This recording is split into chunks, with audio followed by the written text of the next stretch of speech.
Hello friends, কেমন আছেন সকলে? আশা করি সকলে ভালো আছেন। আজকে আমরা নতুন একটি বিষয় নিয়ে কথা বলবো। চুল পড়ার প্রাথমিক পর্যায়ে কি করা দরকার আর কি করা দরকার না সে বিষয়ে আজকে আলোচনা করব। চুল পড়ার ক্ষেত্রে প্রথমে একটি কারণ হচ্ছে টেনশন। যখন আপনার চুল পড়ে তখন আপনি সেটা নিয়ে টেনশন করেন, যার ফলে আপনার চুল পড়ার পরিমাণটা আরও বৃদ্ধি পায়। পাশাপাশি অন্যান্য বিষয় নিয়ে টেনশন করার ফলেও আপনার চুল পড়ার পরিমাণটা কিন্তু বৃদ্ধি পেতে পারে।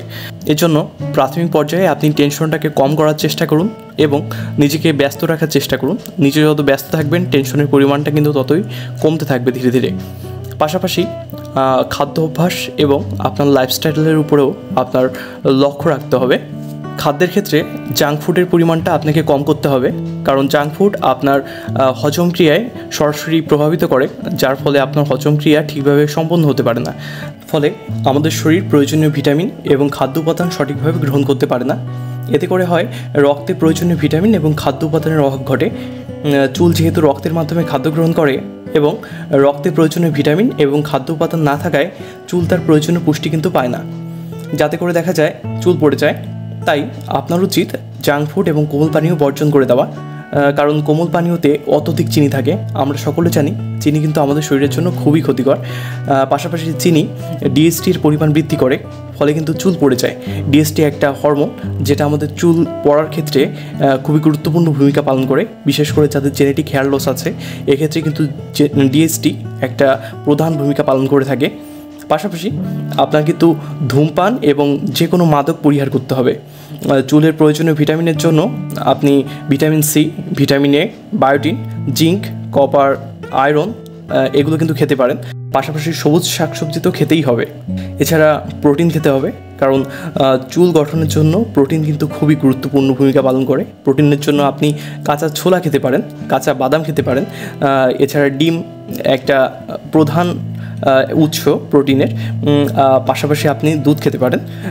দুধের মধ্যে বায়োটিন, জিঙ্ক অর্থাৎ সব ধরনের উপাদান কিন্তু আপনি দুধ থেকে পেয়ে যাবেন। এবং চুলে আপনি যতটা পারেন প্রাকৃতিক উপাদান ব্যবহার করার চেষ্টা করুন, যেমন মেহেন্দি, অ্যালোভেরা। লাইফস্টাইলের ক্ষেত্রে সময়ের খাবার কিন্তু সময় খাবেন, আপনি অনিয়ম করবেন না। এটা আমার পার্সোনাল একটা সাজেশন থাকবে আপনার জন্য, যে অনিয়ম করবেন না, সময়ের খাবারটা কিন্তু সময় খাবেন। এতে করে হবে কি, আপনার চুল প্রয়োজনীয় যে খাদ্য উপাদান এটা কিন্তু সঠিক সময় পাবে এবং কখনো ক্ষুধার্ত থাকবেন না। রাতে 11টার মধ্যে ঘুমানোর চেষ্টা করুন এবং রোজ 20 থেকে 30 মিনিট ব্যায়াম করার চেষ্টা করুন। ব্যায়াম করবে কি, আপনার শরীরের যে ব্লাড সার্কুলেশন অর্থাৎ রক্ত প্রবাহটাকে কিন্তু বৃদ্ধি করে, যার কারণে চুল পর্যন্ত রক্ত পৌঁছাতে পারে।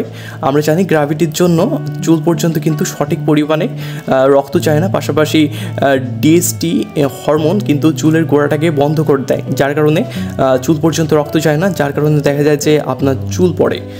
এছাড়াও পাশাপাশি আপনি হেড ম্যাসাজ করতে পারেন এবং চুলের পুষ্টির জন্য আপনি নারকেল তেল ইউজ করতে পারেন। আশা করি এ সকল বিষয় অনুসরণ করার মাধ্যমে আপনি প্রাথমিক পর্যায়ে একটা খুব ভালো একটা ফলাফল পাবেন। এবং যদি আপনি ফলাফল নাও পান, সেক্ষেত্রে আমার সাজেশন থাকবে আপনি অতি শীঘ্রই একজন ডক্টরের সঙ্গে যোগাযোগ করার চেষ্টা করুন। সকলে ভালো থাকুন, সুস্থ থাকুন। দেখা হচ্ছে পরবর্তী ভিডিওতে।